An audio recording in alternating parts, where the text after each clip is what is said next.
Astaghfirullah. Bismillahirrahmanirrahim. Assalamualaikum warahmatullahi wabarakatuh.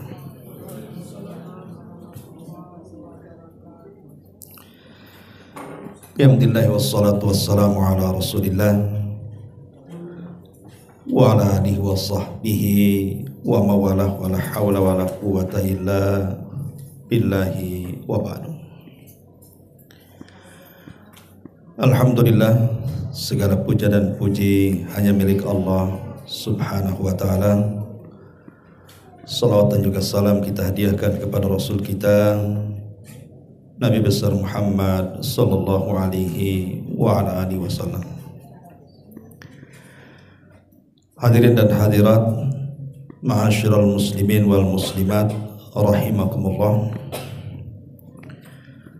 Alhamdulillah, di pagi menjelang siang ini kembali kita bisa duduk untuk bertalabul ilmi di Saung Sunda Sawargi.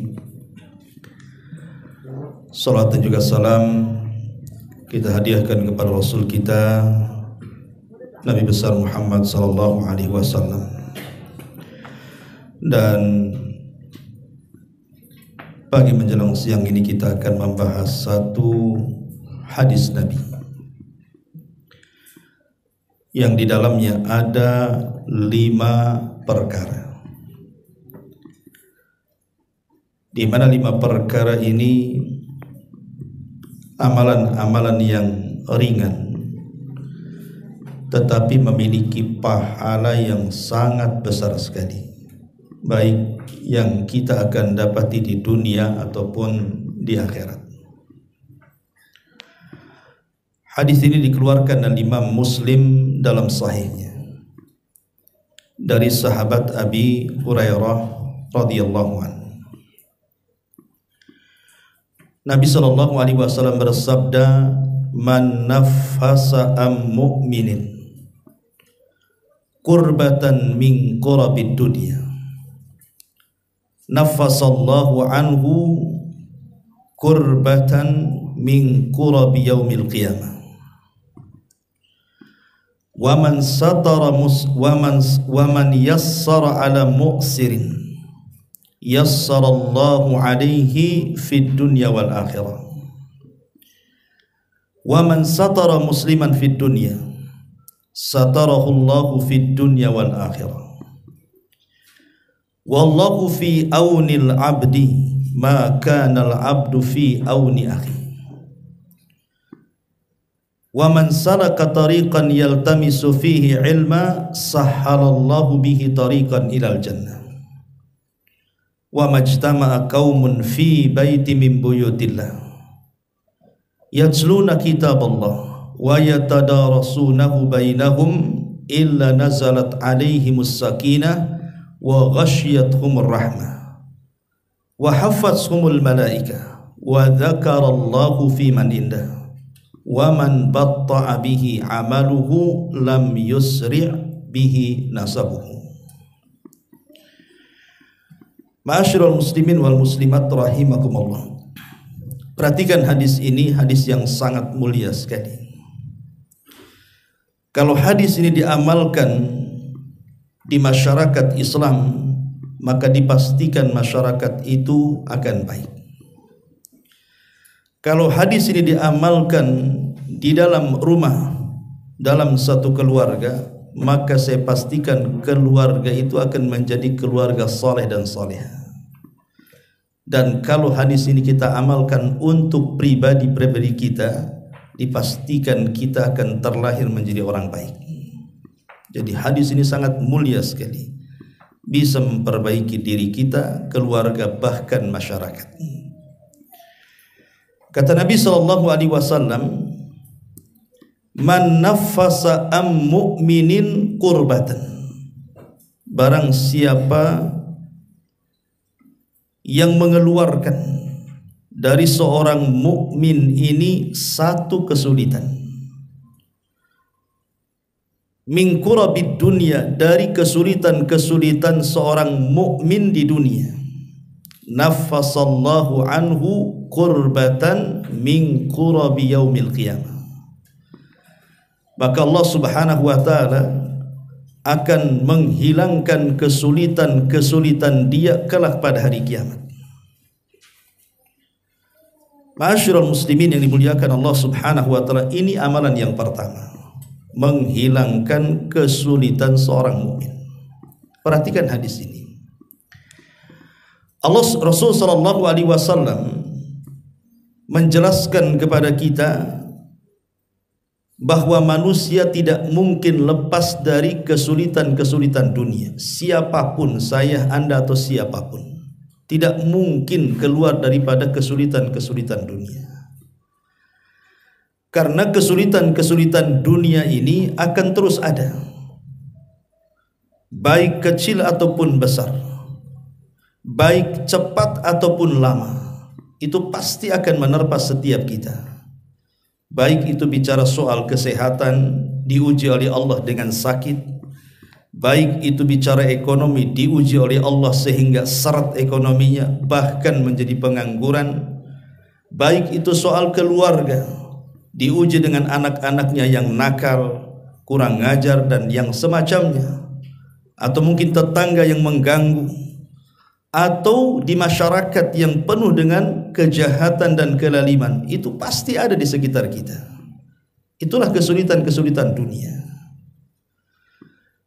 Tetapi kalau kita bandingkan kesulitan dunia yang kita hadapi dengan kesulitan kelak pada hari kiamat, itu tidak ada apa-apanya.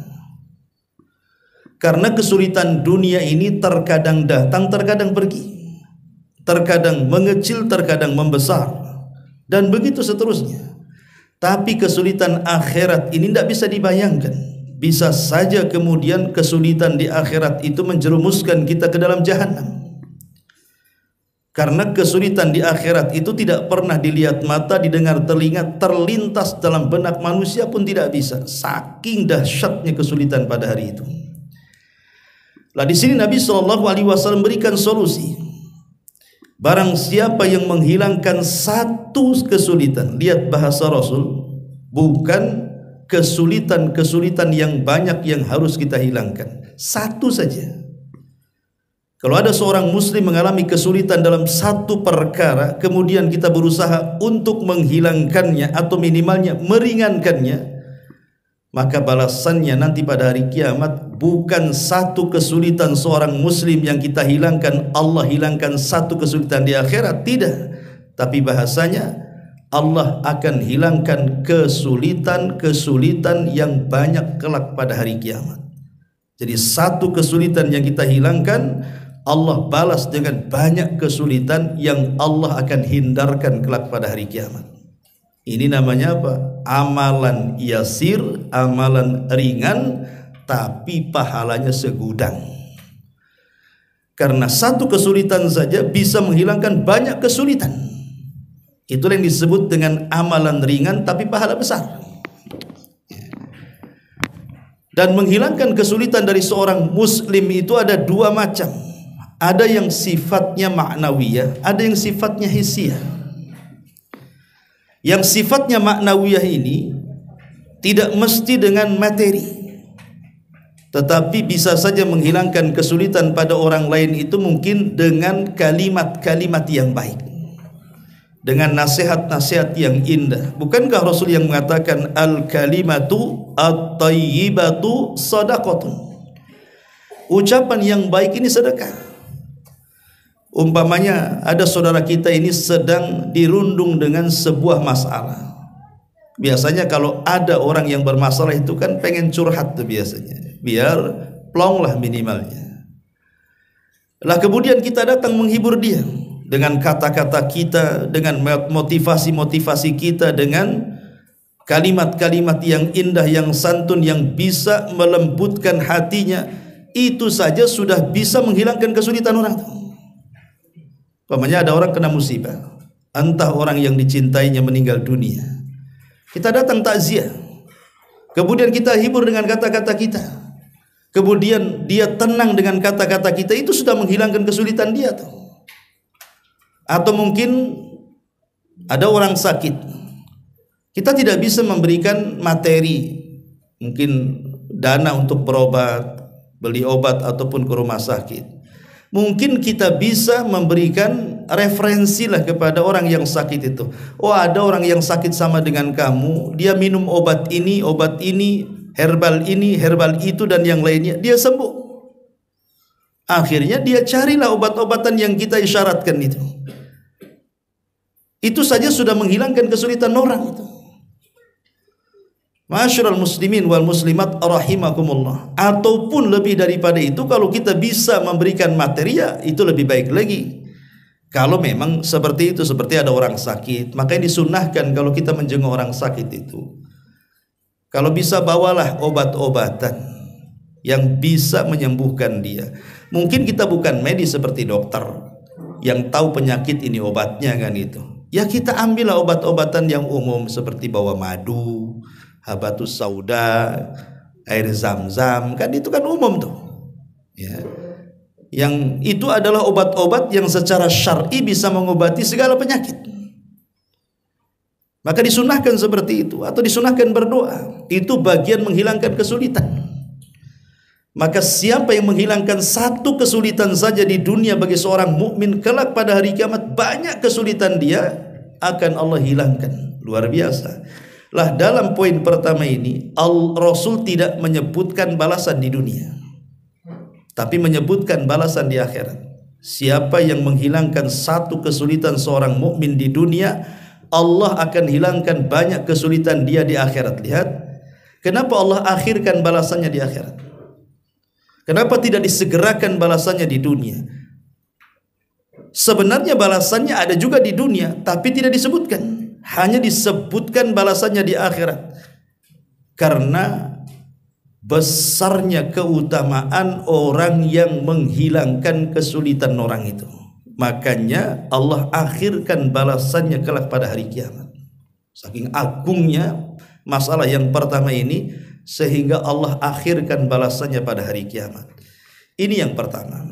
Singkat-singkat saja. Yang kedua, Nabi SAW mengatakan, man yassara an mu'sirin, barang siapa yang menghilangkan kesulitan dari orang yang sedang terlilit hutang, yassarallahu fid dunya wal akhirah, maka Allah akan hilangkan kesulitan dia di dunia dan di akhirat. Nah, sekarang disebutkan kalimat dunia dan akhirat. Kalau poin pertama di akhirat saja, bukan berarti di dunia tidak ada balasan.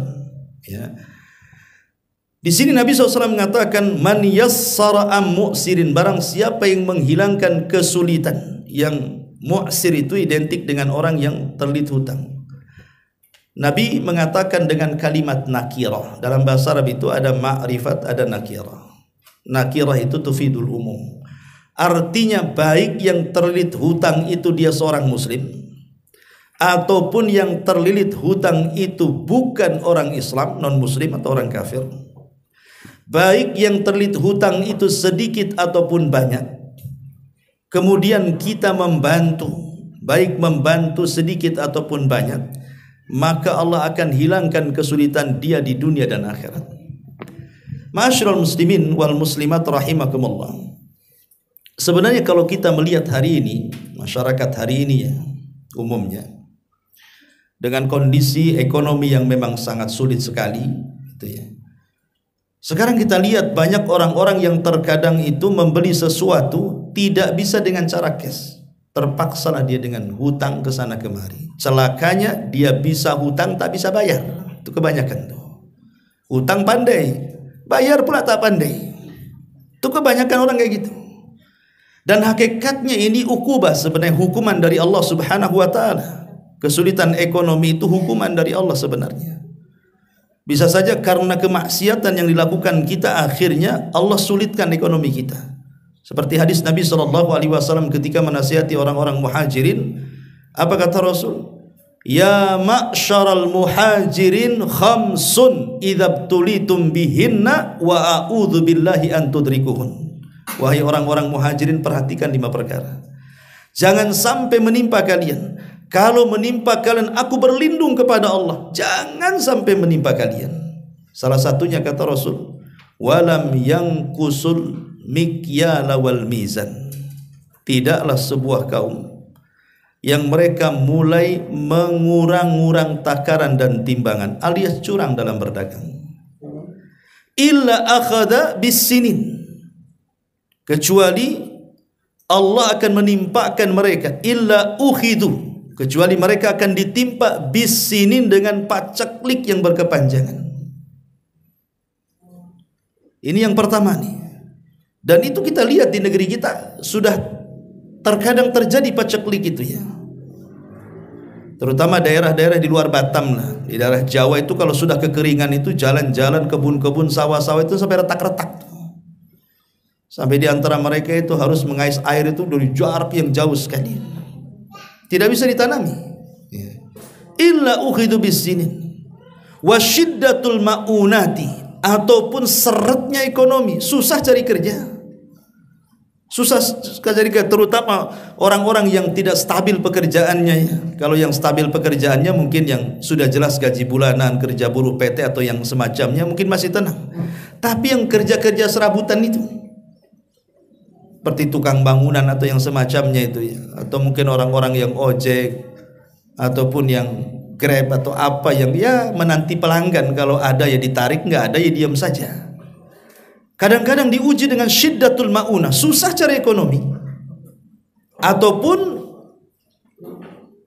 Allah uji yang ketiga, bukan syiddatil maunah saja, wa jawri sultani alaihim, terkadang diutus pula para penguasa-penguasa zalim yang pandai merampas hak rakyatnya tapi tidak pernah memberikan hak penguasa kepada rakyatnya. Dan itu sudah terjadi tiga-tiganya di negeri kita itu. Sering terjadi paceklik, kalau hujan pun tidak subur, justru malah banjir di mana-mana kan itu.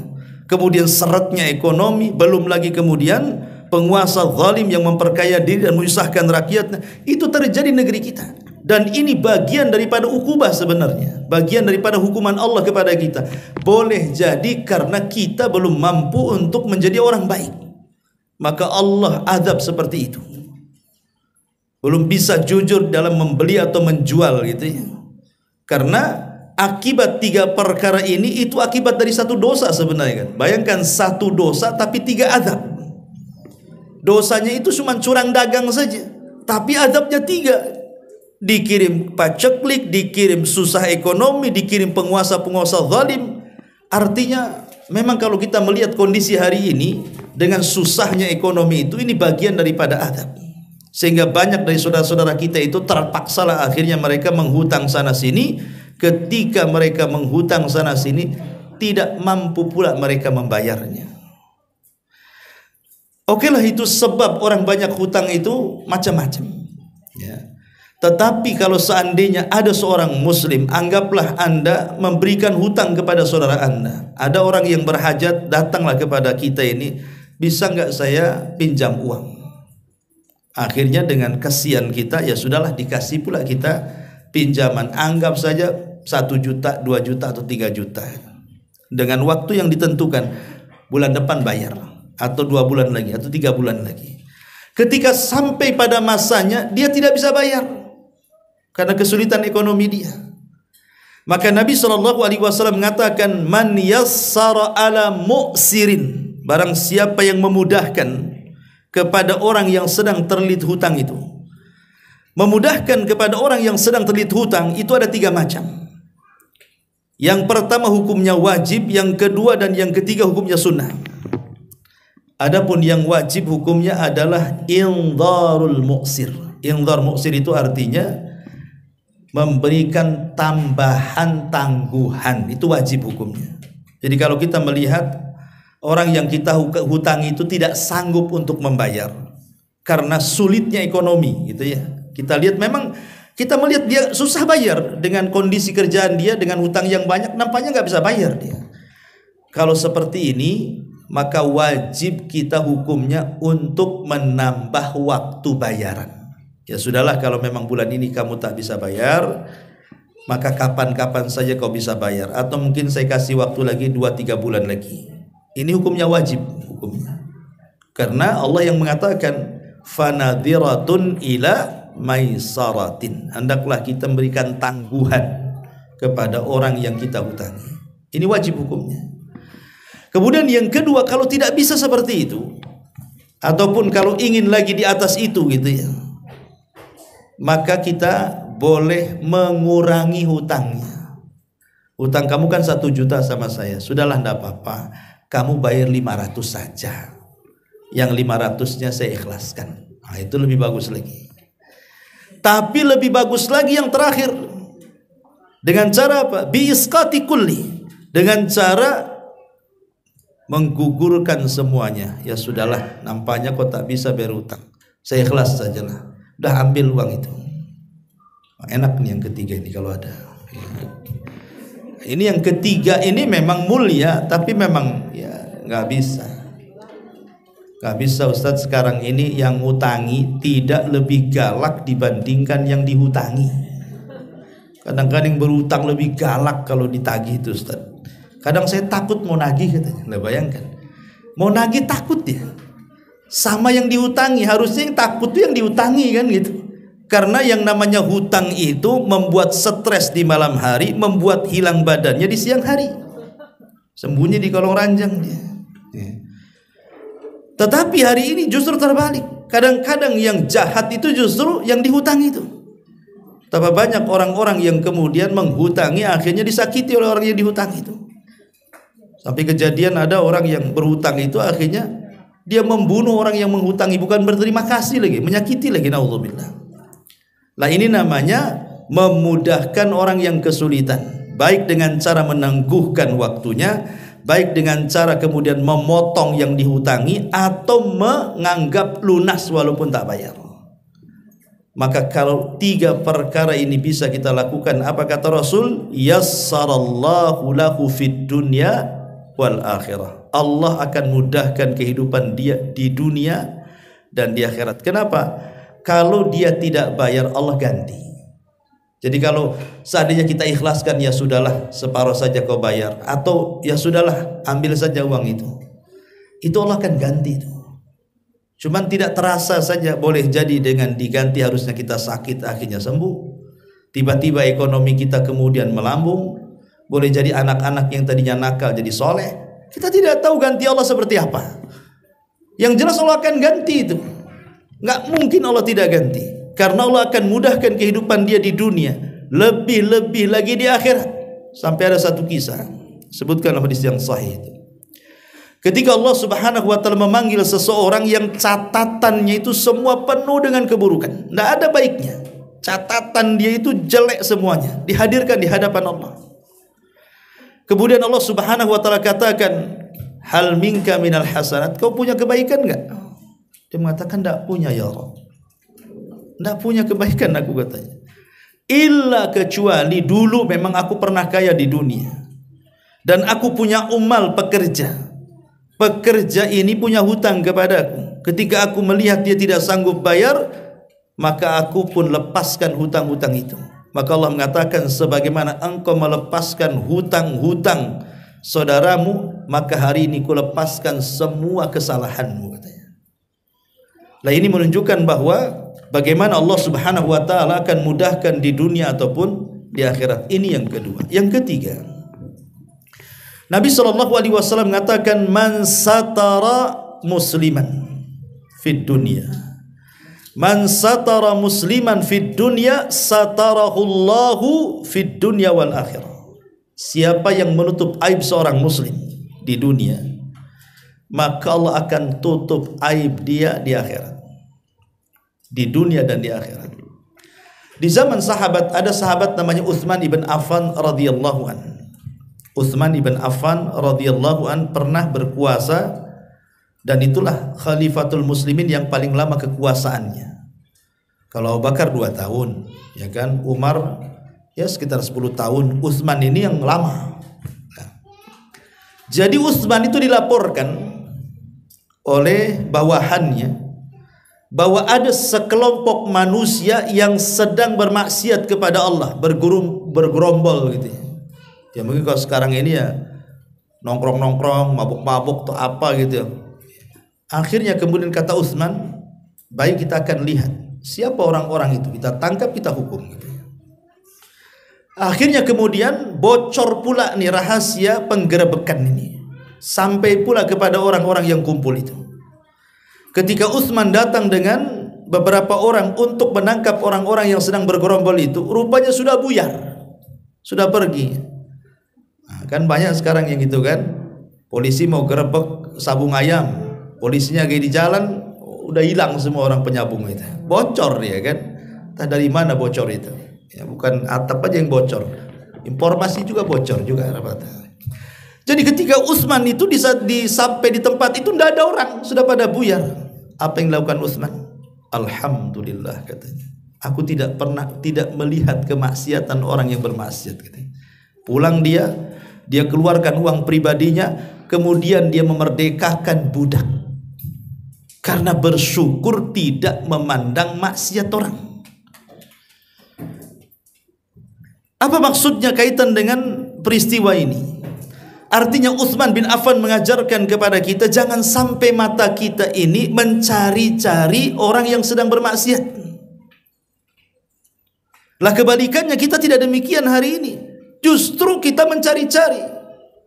Bahkan ada namanya koran ataupun televisi ataupun media-media atau YouTube hari ini tuh memang sengaja dia membuka acara itu bongkar-bongkar aib. Cari tuh di mana-mana aib artis ini, pejabat ini, pejabat itu. Memang dicari-cari, dikorek-korek tuh. Habis dapat berita, oh langsung diviralkan. Gimana ceritanya? Ini membongkar aib orang ini. Enggak boleh. Makanya saya nasihati ibu-ibu. Di Batam ini kan rata-rata lain dengan di kampung. Kalau rumah itu kan rumah kebun. Jadi urusan tetangga terhalang kebun. Itu kalau di desa tuh. Kalau di kota kan kopel-kopelan kan. Jadi apa yang terjadi dengan orang sebelah kadang-kadang ibu-ibu tahu tuh. Kalau laki-laki kan nggak tahu karena kerja. Yang lebih tahu urusan tetangga sebelah kiri kanan depan atas bawah itu ya ibu-ibu tuh. Kadang-kadang dilobangi pula rumahnya. Sengaja ditempel kupingnya di situ. Ada apa yang terjadi di samping rumah tuh. Maka kalau seandainya ibu tahu nih, anggaplah tetangga ini bermasalah keluarga dia, sampai marah-marah, caci maki dan lain sebagainya. Ambil kapas bu, masukkan ke lubang telinga tuh. Kalau bisa jangan dengar. Ini tidak, malah kemudian tanya kepada tetangga sebelahnya, kau dengar ribut-ribut gak sebelah tuh? Dengar. Apa sih? Nah ini kan masalah ngoreng-ngoreng nyari-nyari ya. Jadi ibu kalau seandainya ada orang-orang ribut-ribut, kemudian tetangga yang tak ribut tanya kepada ibu, saya tadi lewat ribut-ribut, ibu dengar nggak? Nggak dengar, padahal ibu paling dengar sendiri tuh. Ini enggak sengaja direkam pakai MP3. Nah ini kan masalah ya, lebih jauh lagi itu udah kurang ajar. Jadi tidak boleh mencari-cari aurat orang lain. Di zaman Rasul itu ada seorang namanya Hazal. Hazal itu punya budak namanya Maiz. Maiz berzinah dengan budak wanita. Kemudian ketahuan sama Hazal majikannya. Akhirnya dinasihati, karena kau sudah berzinah, kau harus datang kepada Nabi. Kau bersihkan tuh dosa-dosamu. Dinasihati, terpengaruh Hazal Maiz ini karena tuannya menasihati. Tetapi kemudian disarankan jangan langsung pergi kepada Nabi. Maiz ini pertama datang kepada Abu Bakar, tapi Abu Bakar melarang, jangan kau datang kepada Nabi. Kau usah ceritakan, tobat saja kamu. Gak puas juga Maiz ini, datang kepada Umar. Umar pun menasihati, jangan kau datang kepada Nabi, tobat saja. Tapi karena dia merasa berdosa, karena sudah dinasihati oleh majikannya Hazal, Maiz ini datang kepada Rasul dan mengatakan, ya Rasulullah, inni zanaitu fatahirni. Rasul, aku sudah berzina, bersihkan aku. Kata Rasul, alah kau ini hanya peluk-peluk saja, kamu ini hanya pegang-pegang saja, pulang-pulang kau tak berzina kok. Maksud Rasul itu jangan ngaku sudah tutup aib, bertobat, itu maksudnya. Tapi karena Maiz ini terus-terusan ngomong seperti itu dan minta dihukum, akhirnya Rasul mengatakan kepada sahabat, cek tuh kejiwaan si Maiz itu, jangan-jangan dia gila pula katanya. Atau dia mabuk, dia ngomong nyerocos gak jelas.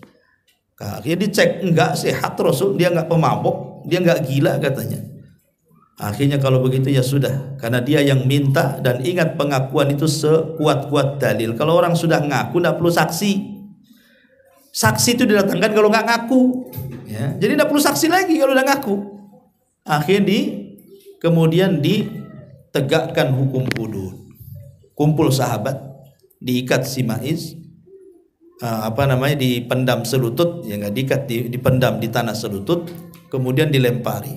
Karena sakit lempar batu itu, kena batu-batu, nggak tahan Maiz ini. Padahal dia yang minta dihukum rajam. Ketika dilempari batu tak tahan, akhirnya dia berusaha keluar dari tanah. Setelah berhasil kabur dia. Dilempari para sahabat, kabur sampai gak ketemu si Maiz ini. Sahabat nyari ke sana kemari, tidak ketemu, sembunyi di mana si Maiz ini. Qadarullah pula, lewatlah Abdurrahman ibn Auf. Nampak Maiz lari, ditangkap sama dia, kemudian diikat. Setelah diikat di pohon, datanglah sahabat yang nyari tadi, sambil melempari batu, akhirnya dilempari sampai mati terikat di pohon itu.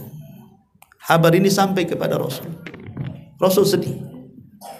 Dikumpulkan semua para sahabat. Kenapa kalian kejar si Maiz, katanya. Biarkan dia kabur, katanya. Boleh jadi ketika dia kabur, akhirnya dia kapok, kemudian dia tobat. Ngapain kalian cari? Kata Rasulullah. Jadi Rasul malah marah gitu ya, yang ngejar-ngejar si Maiz. Kemudian Rasul memanggil si Hazal majikannya. Ya Hazal, kenapa kau tidak tutup aib si Maiz itu? Kenapa kau sarankan pula datang kepadaku, katanya. Lihat bagaimana Nabi SAW berusaha menjauh ya dari aib manusia itu, tidak mencari-cari. Harusnya kita seperti itu. Bahkan Umar bin Khattab itu pernah mengumpulkan para sahabat banyak dan mengatakan, wahai para sahabatku, termasuk Ali di situ. Bagaimana menurut kalian kalau seorang pemimpin berjalan-jalan di malam hari, kemudian dia melihat ada orang berzina terlihat oleh kedua mata penguasa itu? Apakah perlu ditangkap dan dirajam? Atau kalau dia belum menikah perlu dicambuk dan diasingkan setahun? Memang ini Umar menceritakan dirinya sendiri tapi dengan bahasa umum. Jadi Umar itu malam-malam memang keluar, tampak ada orang berzina, dan itu bukan suami istri. Tapi Umar berusaha untuk menutup aibnya, tetapi dia coba meminta fatwa kepada para sahabat-sahabat yang lainnya. Kata Ali, ya Amirul Mukminin, apakah engkau ada saksi? Apakah penguasa itu ada saksi? Kata Umar, penguasa itu tidak punya saksi, hanya dia aja melihatnya. Maka kata Ali, jangan dihukum, tutup aibnya, katanya. Padahal yang melihat penguasa bisa saja namanya di penguasanya ditangkapkan itu. Kata Umar, kalau begitu dia mengatakan kadzaba aini, sadaqta wa kadzaba aini. Engkau benar dan mataku yang telah berdusta. Padahal melihat betul. Tapi dia mengatakan enggak melihat, ya. Berusaha untuk menutup aibnya. Jadi kalau ibu ini punya tetangga, anggaplah punya tetangga. Kalau malam-malam tuh habis Isya keluar tetangga ini dengan pakaian yang tidak senonoh, anggap saja mungkin auratnya terbuka, pakai rok mini itu apa gitu kan, keluar malam-malam habis Isya. Nanti pulang pagi, Bu. Ibu kalau bisa menasihati, nasihati. Tapi ibu ndak usah kemudian mencemarkan nama baik dia, tutup aib dia. Apalagi sampai menuduh nih, jangan-jangan perempuan ini nggak kerja, nggak beres ini. Masa kemudian bisa keluar dengan pakaian kayak gitu, subuh pulang pasti dia seorang pezina. Nggak boleh nuduh-nuduh seperti itu. Tutup aib dia. Karena kalau orang itu masih hidup, bisa saja di akhir hidupnya dia bertobat kemudian lebih baik daripada kita yang menuduh dia. Karena orang yang membongkar aib itu di dunia saja sudah Allah balas. Saya pernah bercerita di pengajian yang lain itu, ada seorang imam, dia masbuk. Kemudian setelah datang ke masjid rupanya sudah qomat. Yang menggantikan dia justru jemaah orang awam, karena nunggu imam lama. Akhirnya digantilah sama orang awam yang jemaah di situ. Rupanya baca surat tersilap-silap, salah-salah. Jadi imam ini membenarkan dari belakang karena dia masbuk kan. Ayat itu dibenerin, akhirnya diulang sama imam, salah lagi. Dibenerin lagi, salah lagi. Sampai berkali-kali di ayat yang sama itu dibenerin, salah lagi, salah lagi. Entah kenapa imam ini kemudian ngamuk dia. Akhirnya dia membatalkan sholatnya, sholat sendiri kemudian pulang. Diceritakan pula sama kawan-kawannya. Tentang sambil mengejek diceritakan, itu gimana itu imam tadi itu katanya. Satu ayat saya benerin kok nggak beres-beres, sambil ketawa. Disebarkan aibnya di luar. Subhanallah, apa yang terjadi? Kama tadinu tudan. Sebagaimana engkau menceritakan aib orang lain, ingat Allah akan tampakkan aibmu. Sebulan setelahnya dia jadi imam. Kemudian dia baca surah Al-Fatihah. Subhanallah, Allah buat silap tuh baca Fatihahnya tuh. Dibenerin sama makmum, salah lagi. Dibenerin sama salah lagi. Padahal Fatihah itu kan seperti kacang goreng ibaratnya kan. Pasti semua orang bisa baca Fatihah. Tapi karena dia sudah menjelek-jelekan bacaan Quran orang lain, akhirnya dia tersilap dalam surah Al-Fatihah, dibenerin tak bisa-bisa, aib, malu dia dibuatnya. Bayangkan. Jadi tutup aib saudara kita. Maka kalau kita menutup aib saudara kita, Allah akan tutup aib kita di dunia dan akhirat. Ini yang ketiga. Yang keempat, Nabi mengatakan, man salaka tariqan yaltamisu fihi ilman, ya hadisnya belum selesai. Wallahu fi aunil abdi maka nal abdu fi auni akhi. Allah akan senantiasa menolong hamba-hambanya jikalau hamba itu terus menolong saudaranya. Subhanallah. Artinya pertolongan Allah itu akan bersama kita selama kita menolong saudara kita.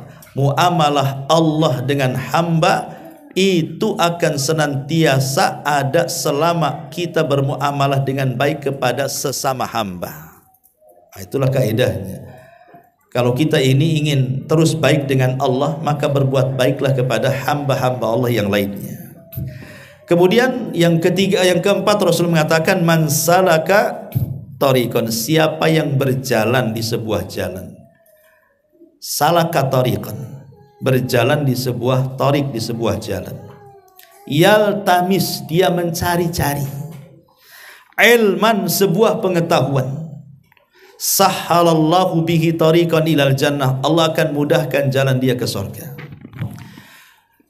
Kalimat iltimas, yaltamisu fihi ilman, bahasa Arab itu iltimas itu biasa digunakan untuk orang yang buta yang mencari-cari sesuatu. Kalau ada orang buta, ya, kemudian dia nyari-nyari apa gitu kan, nyari makanan ke dapur atau nyari tongkat atau nyari apa, ya, itu dalam bahasa Arab disebut iltamasa. Ya, namanya orang buta mencari-cari itu kadang ya nemu yang sedikit, nemu yang banyak, nemu yang kecil, nemu yang besar, namanya orang buta. Ya, kadang-kadang dia umpamanya ke dapur, ya, mencari-cari ini cari itu, kan agak sulit orang buta tuh. Terkadang dapat yang kecil, terdapat dapat yang besar. Artinya di sini barang siapa yang dengan kesungguhannya, karena orang buta itu kan mencari-cari pasti dengan kesungguhannya, karena dia nggak melihat masalahnya, dengan insting dia kan. Artinya barang siapa yang berjalan di sebuah jalan, yaltamis, mencari-cari dengan kesungguhan, baik yang dicari itu sedikit ataupun banyak dari ilmu syar'i, maka Allah akan mudahkan jalan dia ke surga. Seperti ibu bapak ini kan berjalan tuh ke sini, entah ada yang jalan, nggak ada jalan kakinya, jalan kakinya dari parkiran ke sini saja. Jadi siapa yang berjalan dari rumahnya untuk mencari pengetahuan, yaltamis, memang dia sungguh-sungguh ingin mencari ilmu itu, tidak ada niat lain ya Bu ya, bukan karena ingin ketemu kawannya boring di rumah, udahlah kita hadir aja di SSSS gitu ya, atau sekalian itu kan si Anu masih punya utang sama saya, biasa hadir tuh di SS itu, nah, sudah sekalian di situ ya. Jadi bukan itu, memang datangnya itu mencari ilmu, baik dapat sedikit ataupun banyak gitu ya. Mungkin dapat sedikit, alah itu Ustaz itu bolak-balik aja di situ saya pembahasannya, ya, dapat sedikit paling di situ nasihat-nasihat, baik sedikit ataupun banyak, maka Allah akan mudahkan jalannya menuju surga. Apa maksudnya? Orang yang datang ke majelis ilmu mencari pengetahuan agama, Allah mudahkan jalannya ke surga, itu maksudnya apa? Ulama mengatakan ketika memberikan syarahan kepada kalimat ini, bahwa kenapa orang yang mencari ilmu agama itu Allah mudahkan jalannya ke surga? Karena orang yang mencari ilmu itu dapat dua hidayah. Pertama hidayah di dunia, yang kedua hidayah di akhirat. Adapun hidayah di dunia, Allah akan mudahkan dengan ilmunya, Allah berikan taufik, sehingga dengan ilmunya dia akan mudah beramal saleh. Karena tahu ilmunya kan. Kalau orang nggak tahu ilmu, cuman mau beramal. Tapi kalau tahu ilmunya, Allah mudahkan dia untuk beramal dengan ilmunya. Yang kedua, di akhirat Allah mudahkan kepada hidayah ila siratil mustaqim, kepada jalan Allah yang lurus. Artinya Allah mudahkan proses semua yang ada di peristiwa-peristiwa kelak pada hari kiamat. Allah bisa mudahkan tuh, mulai dari padang mahsyar sampai ke hisab, sampai ke timbangan, sampai akhirnya ke siratal mustaqim, sampai akhirnya menuju surga. Allah mudahkan semuanya. Karena begini, terkadang kita tidak tahu. Dari bertahun-tahun ibu bapak belajar, hadir di majelis saya, hadir di majelis ustadz ini, ustadz itu, di majelisnya sini atau di majelis di mana gitu kan. Saya yakin mungkin ibu bapak itu kan tidak mesti hadir di sini saja, mesti di luar ada pengajian-pengajian yang dikelola ustadz-ustadz yang lainnya. Kita tidak tahu di majelis mana gitu ya. Dan ilmu yang mana yang kita dapati di majelis-majelis ilmu itu yang kita amalkan, rupanya dengan itu pula kita dimasukkan ke dalam surga. Kita tidak tahu. Contoh umpamanya, ada seorang ulama namanya Abdullah ibn Mubarak, seorang ulama tabi'in, itu ulama yang luar biasa, ulama dunia. Abdullah ibn Mubarak itu ulamanya para ulama di zaman itu. Jadi muridnya bertanya kepada Abdullah ibn Mubarak, ila mata tatlubal hadis, hei imam, kok ini menghabiskan uang begitu banyak keliling dunia itu, sampai kapan kau cari hadis? Kau sudah menghabiskan biaya, kan dia orang kaya kan, jadi dia bisa keliling dunia mencari hadis Nabi, mencatat hadis Nabi. Abdullah ibn Mubarak itu, sampai kapan kau lakukan seperti ini? Apa kata Abdullah ibn Mubarak kepada muridnya? Dia mengatakan, barangkali Allah memasukkan aku ke dalam sorga itu dengan sebuah hadis yang belum aku dengar dan belum aku catat, katanya. Jangan salah ya. Boleh jadi dengan satu hadis itu Allah masukkan aku ke dalam sorga, tapi hadis itu belum ku dengar dan belum ku catat, makanya aku terus cari-cari halaqah hadis itu. Itu pentingnya hadir di majelis taklim itu. Boleh jadi mungkin adalah di pengajian kemarin atau hari ini atau mungkin nanti lagi ada sebuah pengetahuan yang baru diketahui, kemudian diamalkan, boleh jadi itu pula yang memudahkan kita masuk surga. Contoh umpamanya Abi Dawud As-Sijistani. Abi Dawud As-Sijistani ini seorang pengeluar hadis. Maka kalau kita membaca hadis kan rawahu Abi Dawud, diriwayatkan Abi Dawud. Abi Dawud itu namanya Abu Dawud As-Sijistani. Satu hari dia sedang rihlah untuk talabul ilmi. Naiklah dia perahu karena harus nyebrang ya, pakai perahu di tengah sungai. Rupanya Abi Dawud itu mendengar di tepian sungai itu ada orang bersin. Maka Abi Dawud mengatakan kepada yang punya kapal ini, bisa nggak kok antar aku ke orang yang bersin itu? Kata yang punya kapal, enggak bisa, ini sudah di tengah, kalau aku balik lagi ke situ habisin bensin saja, rugilah saya, katanya. Lanjut aja lah, kita sebentar lagi mau sampai, katanya. Kata Abi Dawud, bagaimana kalau ku tambah ongkosnya 1 dinar lagi? 1 dinar besar, karena dinar itu emas, kalau diemaskan 4 gram lebih. Kata yang punya perahu, oh kalau gitu maulah saya, katanya, kalau kau tambah 1 dinar. Akhirnya dikasih 1 dinar, tolong antarkan aku ke yang bersin itu. Diantarkan ke yang bersin. Sampai di depan orang yang bersin, Abi Dawud bertanya, apakah kamu tadi bersin? Iya. Kamu baca alhamdulillah enggak? Baca. Kalau begitu, yarhamukallah. Kemudian ngomong sama sopirnya, udah itu aja, kita pergi lagi. Bayangkan, hanya menjawab yarhamukallah, bayar 1 dinar, kemudian pergi lagi. Coba seandainya ya, kita ada di jalan sini, di seberang jalan nampak ada orang bersin. Ibu bapak datangi, bersin tadi kamu pak ya? Iya. Baca alhamdulillah enggak? Bingung dia, siapa kamu, katanya. Enggak baca alhamdulillah enggak? Baca yarhamukallah, kemudian pergi. Kira-kira kata bapak yang bersin itu apa tuh? Gila orang ini. Ngapain dia datang-datang cuman ngomong gitu saja. Tetapi akhirnya Abi Dawud ini ada muridnya bermimpi, dimimpikan sama muridnya bahwa Abi Dawud telah membeli sorga dengan 1 dinar. Murid ini bermimpi itu bahwa Abu Dawud sudah membeli sorga dengan 1 dinar, karena gara-gara 1 dinar dia mengamalkan hadis Nabi SAW. apabila seseorang bersin fahamidallah, kemudian dia memuji Allah, fashammidhu, kemudian menjawab bersinnya, dan itu hak muslim, seorang muslim. Abi Daud sudah membeli sorga dengan 1 dinar. Terkadang satu hadis yang kita amalkan itu pula yang menjadikan jalan kita ke sorga. Kita tidak tahu ya dari hadis yang mana yang kita amalkan itu, dari ilmu yang mana yang kita amalkan itu, yang dengan itu Allah mudahkan masuk surga. Makanya jangan bosan-bosan hadir di majelis taklim. Karena walaupun mungkin pembahasannya diulang-ulang itu saja, terkadang orang hadir di majelis taklim itu bukan ingin pengetahuan saja, tapi ingin dapat berkah yang ada di majelis itu. Berkah supaya dosa-dosanya dihilangkan. Karena orang yang hadir di majelis taklim itu jangan lagi yang memang bermaksud datang. Memang dia ada niat ingin datang, ingin hadir di situ. Ini dia nggak bermaksud datang. Dia hanya mencari orang. Kebetulan orang itu ada di SS sedang ngaji. Akhirnya dia datang. Sebenarnya dia nggak ingin hadir di situ karena orang yang dicari ada di situ. Akhirnya ikut duduk dia di situ. Jadi sahabat bertanya kepada Rasul, macam mana hukum orang itu? Dia nggak ada tujuan hadir ya Rasulullah. Tapi dia nyari orang, akhirnya terpaksa duduk di situ. Apa kata Rasulullah? Humul qaumu la yashqa jalisuhum. Mereka adalah sebuah kaum yang tidak akan pernah teman duduknya mencelakakan dia. Artinya dia pun akan dapat keutamaan, digugurkan dosanya.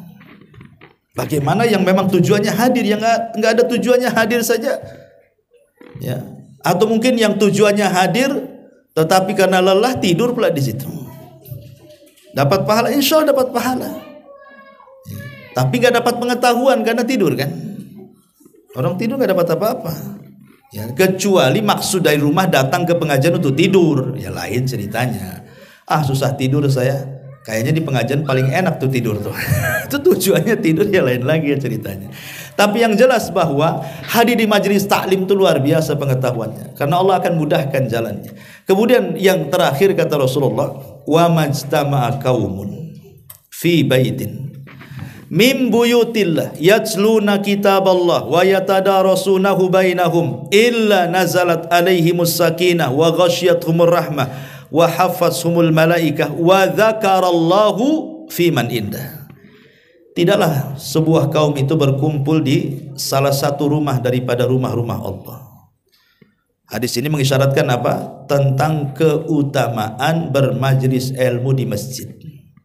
Tapi dalam riwayat, keutamaan ini tidak mesti thalabul ilmi di masjid, karena ada riwayat juga fi majlis, di sebuah majlis, ya, kayak kita ini di majlis ya. Tetapi tentu afdoliyahnya kalau ngaji di masjid. Kalau kita afdolan ya, cerita afdolan tentu di masjid, di musola lebih baik lagi, karena bagaimanapun di situ rumah Allah.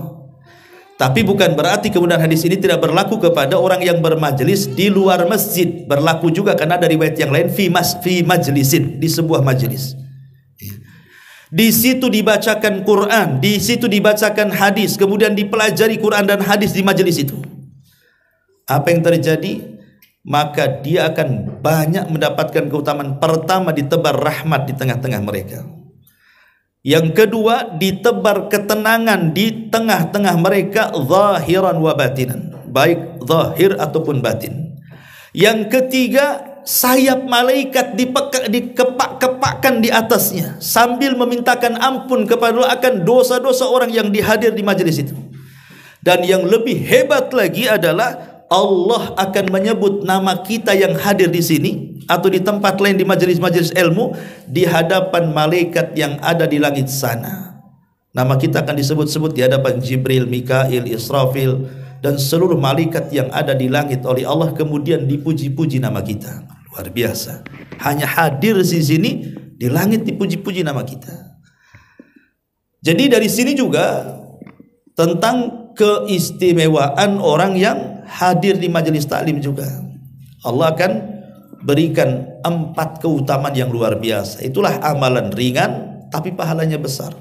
Cukup duduk di majelis taklim tetapi memiliki 4 amalan tadi. Dan Allah tutup hadisnya, wa man batta'a bihi amaluhu lam yusri' bihi nasabu. Bahwa yang lambat amalnya tidak bisa dikejar nasabnya. Hari ini kita lihat di medsos polemik soal nasab. nasab Ba'alwi itu rame di medsos itu. Ya, ada yang mengingkari, ada yang kemudian menetapkan. Masing-masing punya hujah, masing-masing saling menghujat. Sebenarnya kita gampang. Kita sebagai ahli sunnah wal jamaah, kita tidak akan masuk soal Anda ini keturunan Nabi atau bukan, mengalir pada diri Anda darah Nabi atau bukan, kita tidak peduli. Karena kita hanya mengamalkan hadis, siapa yang lambat amalnya maka tidak mungkin dikejar nasabnya. Mulia itu bukan karena nasab, mulia itu karena ilmu. Makanya sebelumnya diceritakan tentang keutamaan ilmu, baru setelah itu bicara nasab. Ketika Rasulullah SAW mendahulukan keutamaan ilmu, kemudian bicara dengan nasab setelahnya, berarti yang mengangkat derajat seseorang itu bukan nasab, tetapi pengetahuan. Dan bukan hanya pengetahuan agama, pengetahuan umum pun bisa jadi pahala. Bukan dari zat ilmunya, tapi niat mencarinya. Jadi kalau ilmu agama, zat ilmunya itu yang mengangkat derajatnya. Tapi kalau ilmu dunia, niat mencarinya yang jadi pahala, bukan zat ilmunya. Contoh, saya sekolah umum, ingin jadi dokter, ingin jadi pilot, ingin jadi konsultan atau apa gitu ya, pengacara, notaris atau apa, pokoknya sekolahnya itu. Kalau dalam niat ketika mencari ilmu dunia itu, niatnya nanti kalau saya pengacara saya akan membela yang benar, berarti niatnya yang jadi pahala. Oh, nanti kalau saya jadi pilot ya, pokoknya saya akan antar tuh dengan pesawat saya untuk haji umroh gratis, tapi di sini bayar ya. Jadi umpamanya lah, niat-niat mencari ilmu dunia ini, kalau niatnya baik dapat pahala. Tapi kalau niatnya tidak baik, tidak dapat pahala. Ya, dunia saja didapati kan. Jadi kalau ilmu dunia dinilai pahala dengan niatnya, tapi kalau ilmu agama bukan hanya niat, zat ilmunya juga berpahala. Karena itu tujuan dunia akhirat gitu ya, kalau ilmu akhirat tuh. Dari sini kita tahu bahwa yang memuliakan manusia di dunia dan akhirat itu bukan nasab, tetapi adalah pengetahuan dia soal agama dan ketakwaan hasil dari ilmu yang dicarinya. Inna akramakum indallahi atqakum. Ya, jadi kalau seandainya ada orang mengaku keturunan Nabi, ya terserah kalian. Dan kita tidak bisa juga menetapkan atau mengingkari. Kalau orang mengaku saya nasab keturunan Nabi, ya terserah, tapi lihat akhlaknya. Kalau dia mengaku keturunan Nabi, akhlaknya kayak Abu Lahab, ya aduh, gimana ceritanya? Kamu turunan Nabi, akhlakmu kayak Abu Lahab, gimana ceritanya? Abu Lahab juga pamannya Nabi kan itu. Apakah Abu Lahab masuk surga? Tidak masuk neraka. Saya selana orang zata lahab. Jadi harusnya orang-orang yang ngaku turunan Nabi itu dia yang paling depan membela sunnah harusnya. Kalau dia mengaku turunan Nabi, dia harusnya yang pertama kali membela tauhid. Bukan pula dia yang menghilangkan tauhid, menghilangkan sunnah, kemudian hanya dimanfaatkan untuk menipu manusia, naudzubillah. Maka dengan keutamaan ilmu dibandingkan nasab ini, di akhir hadis kita ada 3 amal, 5 amalan. Pertama, saya ringkas, orang yang memudahkan kesulitan seorang muslim. Yang kedua, orang yang memudahkan orang yang kelit hutang. Yang ketiga, orang yang menutup aib seorang muslim.